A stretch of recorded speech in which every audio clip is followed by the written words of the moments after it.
is Access Hollywood and our ultimate show on the House of Blues.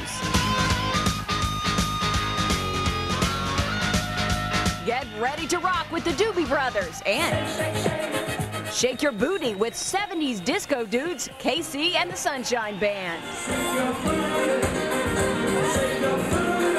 Not to say it was just sex. Plus, it's an open house when blues brother Dan Aykroyd himself gives you a private tour of his newest club. As I say, we're next to the gator farm over here. See the alligators? And would you believe House of Blues founder Isaac Tigrett calls this train home? We'll take you aboard this amazing set of wheels. And the great thing about it is I can take it wherever I go. That's all coming up on Access Hollywood. Welcome back to our special one-hour House of Blues edition of Access Hollywood. I'm Larry Menti here at the world-famous Blues Club, and look at this. I feel like Moses parting the watering hole. What is happening is the second floor bar is opening up so the people on the second floor can get a better view of the concert stage. That concert will be beginning in just a few minutes. Right now, let's go back to Nancy O'Dell in the studio. Nancy, what do you think? It's unbelievable, huh? That is unbelievable, Larry, and I'm jealous. You're having too much fun. All right, with all the bands on tour this summer, you can hear music from groups like U2 and Aerosmith, as long as you don't mind doing it with 100,000 or so of your closest friends. Now, if you're the type who likes to get up close and personal with your music stars, then the House of Blues is a little more your speed. These clubs are famous for great tunes and an intimate atmosphere. We still like to get on stage and play, and that's the most fun. And the hardest part is the 22 hours getting there, waiting to play. You know, the fun part is still getting up on stage. The Doobie Brothers know a little bit about getting on a stage. After all, they have been touring for over 25 years. And according to the guys in the band, there's only one thing about life on the road that has changed. They have mellowed out. I think we all found out that we're not going to live forever, and we've toned our lifestyles down accordingly. It's probably a good thing considering how long the band has been around. It all started with this album in 1971. The band took off instantly, selling out stadiums and playing to huge crowds. And although the group has undergone changes from the glory days, like the departure from the band of popular singer Michael McDonald, the Doobies are still smoking under the leadership of original members Tom Johnston and Patrick Simmons, playing to more intimate crowds like the fans at the House of Blues. I think we all grew up and learned how to play, playing clubs and everything, and so it's like getting back to your roots. And We got a show to do, yeah. You guys gonna hang out and watch the show? Come on, back me up, come on. That's a drum tar.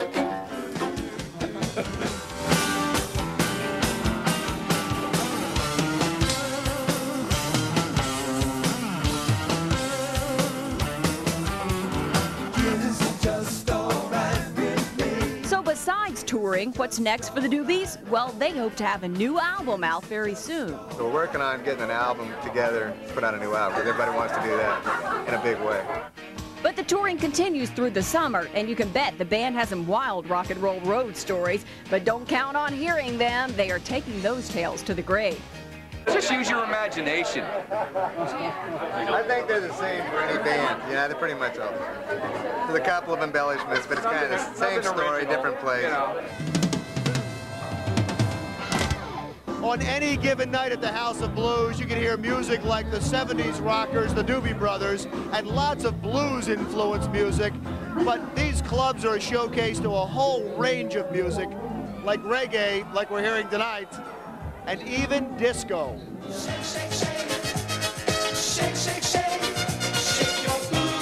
Remember those boogie nights back in the 70s when you got down to the disco sound of KC and the Sunshine Band? Well, whip out those boogie shoes. KC is shaking his booty once again. So why did he turn Hollywood's House of Blues into a disco? The crowd that comes here knows that it's all for a good time. Yep, more than 20 years later, KC is still your boogeyman.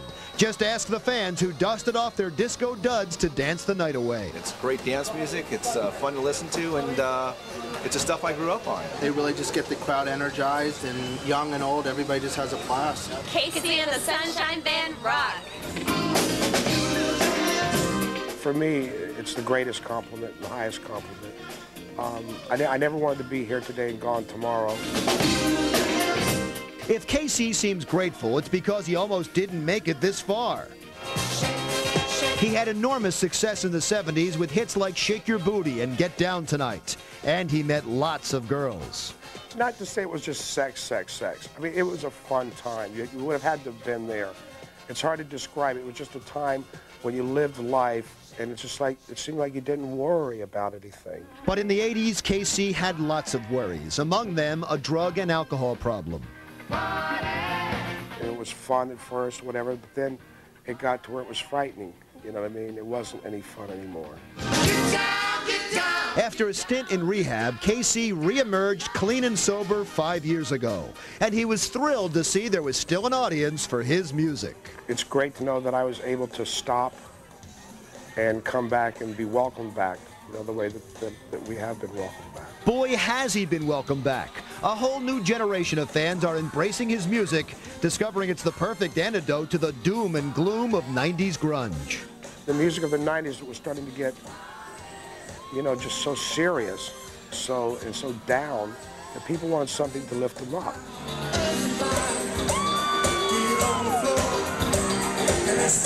Somehow they found out about the 70s music and realized that when they would play it, or, you know, maybe they remembered it from their youth or whatever, how it used to make them feel, and thought, wow, you know, this is the way I want to feel now.